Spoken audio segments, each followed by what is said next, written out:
ኢየሱስ ክርስቶስ በቀራንዮ መስቀል ላይ ሆኖ የተናገረውን 7 ንግግሮችን እስቲ ዛሬ ላካፍላችሁ።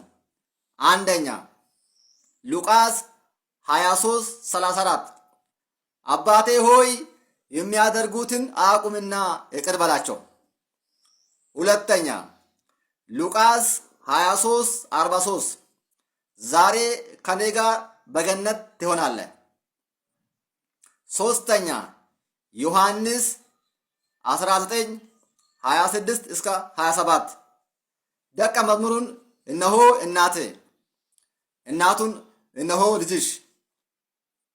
አራተኛ ማቴዎስ 27:46 ኤሎሄ ኤሎሄ ላማ ሰበቅታኒ አምላኬ አምላኬ ስለምን ተውከኝ ማለት ነው።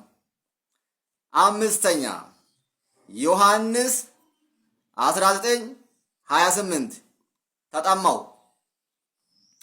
ስድስተኛ ዮሐንስ 19:30 ተፈጸመ። ሰባተኛ ሉቃስ 23:46 አባቴ ሆይ ነፍሴን በእጅ አደራ ይሰጣለሁ።